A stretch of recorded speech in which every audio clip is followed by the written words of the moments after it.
Fable Chapter 8. My knuckles bled as I wound the heavy ropes into neat stacks at the foot of the foremast. I'd been working since before dawn, stowing the stays as Podge changed them out with new lines. But both the foremast and the mainmast had been strained in the storm on the way to Javal, and the weakened ropes might not hold if another came. And it would. We were still sailing north, almost half a day off course on the route to Dern. It had been a number of years since I was on the water, but I still knew how to navigate by starlight, and I'd spent half the night out on the deck, mapping out the sea in my mind. The only two directions to sail from Javal were north into the Narrows, or south to the unnamed sea. I'd never been to the unnamed sea, but my mother was born there. Her leathered skin and calloused hands made her look as if she'd grown up on a ship, but she'd come to the Narrows on her own when she was no more than my age, finding a place on Saint's crew as a dredger and leaving her past in the unnamed sea behind. She would wrap her arms around me as we sat up on the mast with our feet dangling, and she would tell me about Bastion, the port city she called home, and the huge ships that sailed those deep waters.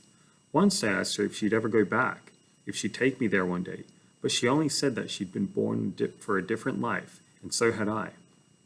My barefoot slid on the wet deck as the Marigold slowed, and I looked up to see Hamish, Willa, and Oster taking up the sails. Podge didn't even look up from his work, tossing another pile of rope onto the deck. It landed in front of me as the door to the helmsman quarters opened and West came out of the breezeway. He buttoned his jacket up to his throat, pulling a cap onto his head as he climbed the steps to the quarterdeck. From the look of him, we were headed into port. But we were in the middle of nowhere, hugging the edge of the waters that opened to the unnamed sea. Hamish followed on his heels, as if he could feel my stare. He looked over his shoulder at me, his eyes narrowed in warning. I dropped my gaze back to the ropes, watching from the corner of my eye as Oster unlocked the anchor and loosed the lines along the railing. Willa and Hamish worked the pulleys to the rowboat secured to the back of the ship, and when it was free, West climbed down. I set the next coil of rope down and leaned over the starboard side to look down the length of the ship. In the distance, a cluster of small coral islands sat atop the clear blue water like a pile of stacked stones. Below, West turned the rowboat around, leaning back and pulling the oars to his chest as it drifted away. But the little islands were stark and bare, the coral whitewashed by the sun. I watched West disappear behind them. He'd gone into the boat with nothing, and from the looks of it, there was nothing on the skeleton enclave. Eyes on the deck, dredger, Podge muttered, throwing me more rope towards me. I obeyed, taking the lines up and dragging them to the foremast, but Podge's eyes didn't leave me. He crossed his arms over his chest so that his shirt pulled across the expanse of his shoulders, watching as I carefully wound the rope and knotted its ends. We cast bets, you know. I shook out my hands as I stood, stretching my fingers and then clenching them. The raw skin stung as it pulled over the bone. On what? On how long it would take you to steal something? He grinned. I realized then that Podge too had an accent that curled his words just slightly, but he was much better at hiding it than Oster.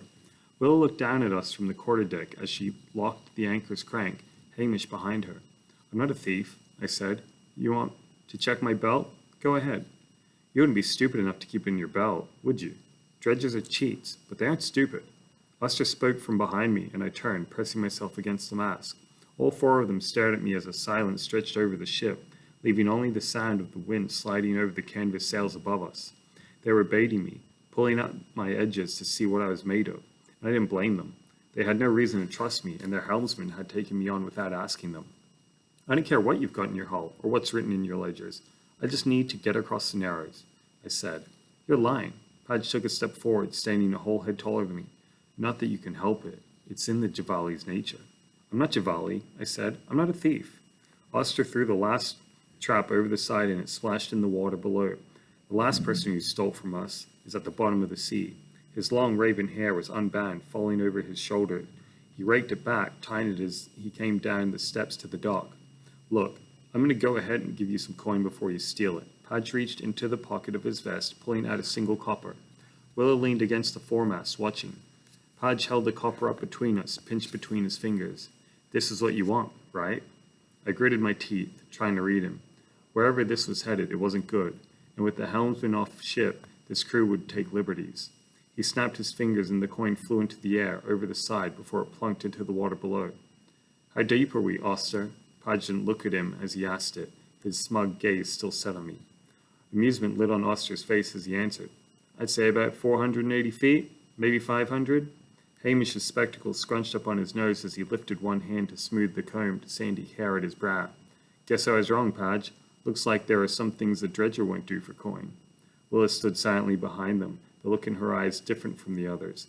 It was more curiosity than suspicion, as if she could hear me thinking, her head tilted to the side. They were trying to put me in my place, trying to degrade me, because with traders, everything was a test.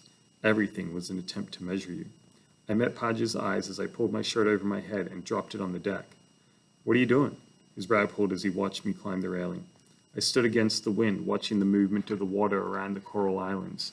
I pushed up the shelf gently, as if it was as calm beneath the surface as it was below. I could do the dive in just minutes. I'd made deeper ascents more times than I could count. Hamish leaned over the starboard side as I jumped, falling through the air before I plunged into the cold water in a cloud of bubbles. When I broke the surface, all 4 of the crew were watching from above, Padge's eyes wide. My chest filled with the warm wind, and I pushed it out in a long hiss over and over until my lungs felt pliable enough to hold the air I needed. I tipped my head back, sipping in just a little more before I dove, kicking toward the seafloor. The ash-white coral above the water was only the corpse of what lay below, where steep walls of the vibrant reef were filled with life. Bubble corals, spiny sponges, and urchins covered every inch beneath schools of colorful fish, and I watched the airy climb of an octopus scale the shoal as I sank down. The surface stopped tugging at me once I dropped deep enough, and I let myself drop with my arms out around me, falling between beams of sunlight casting through the water. The Marigold shrank to a dark spot far above me, and I watched the silt for the shine of copper kicking in a circle as I neared the bottom. Challenging me to find a single coin on the seafloor had been an arrogant ploy meant to humiliate me, but these bastard traders didn't know me, or what I could do. The copper was a mineral, not a gemstone, but it had a language like anything else. I stilled, listening for the tiny ring of it. I sifted through the sand of the reef until a faint resonance made me turn. A flash lit in my peripheral vision, and I blinked, turning to see the sparkle play against the light. But it was too far from the ship in these clear, still waters. The coin should have fallen through the water in only a slightly diagonal path. I turned myself around, studying the fronds of coral swaying back and forth gently, and it hit me, sinking in the pit of my stomach, just as the pull of the water brushed the bottom of my feet. A current. But it was too late. The tide swallowed me, yanking me down, and jetting me over the seafloor like the tow of a ship. I kicked, trying to break from its grasp, but it only dragged me faster. The coral raced by, and a stream of air slipped from my lips as I screamed, my hands sliding over the bottom and kicking up a trail of dust in my wake. The Marigold pulled farther away from me, and I twisted, searching for something to grab as the current slammed me into the reef. The coral scraped across my back and over my shoulder, tumbling me over the ridges before I found a hold. The cold water rushed past me, pushing my hair back from my face, and I pulled myself up.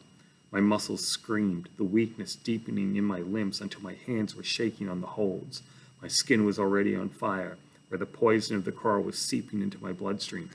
I pulled myself along the wall until I was out of the current and clung to the shelf, trying to force my heartbeat to slow behind my ribs before it ate up all the air inside of me.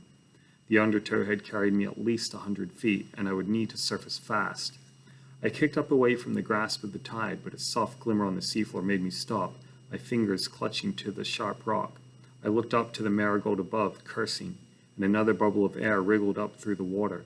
I wasn't going back up with nothing. I crawled back down, holding onto the reef until I was back in the current, and inched along until I reached the place I'd seen the flicker of light. The stream pushed against me as I raked an open hand into the sand, and when I brought it back up, the current pulled the grains through my fingers until the coin was sitting in the center of my palm. The ladder was already unrolled when I broke the surface, and I gasped, my chest aching with the feeling of the bones caving in. I pulled myself up the rope rungs, and I dropped myself over the railing, where the crew was still waiting. A grin was pulled up the side of Oster's face as my feet hit the deck. I walked straight to Padge, blood rolling down my wet skin from the cuts on my shoulder and dripping onto the deck in a trail. Hamish muttered something, shaking his head. "Thought we'd lost you, dredger." Padge smirked from where he stood behind the helm, but the nerves were showing beneath the calm of his face. I didn't know what Wes would do if he knew what they were up to, but I could see that Padge was wondering. I stopped before the wheel, opening my hand between us. His mouth dropped open when he uncrossed his arms, standing up straighter. "What the—" My hand tipped, letting the coin fall to the deck with a ping, and I looked up into his eyes without a word. Behind him, Willa's look had turned from curiosity to inquiry, a question plain in her eyes. I turned on my heel, shoving past Podge to the steps that led below deck, and muffled voices sounded through the passageway as I slammed the door of the cabin close behind me. Suddenly, every bit of pain in my back awoke, the sting of blood making my stomach turn. I stumbled to the pail in the corner, falling to my knees and shaking with cold before I reached. 4 years on Javal and this close to Syros, I almost drowned on a dive for a single copper, but that was one of the saint's rules. Nothing is free.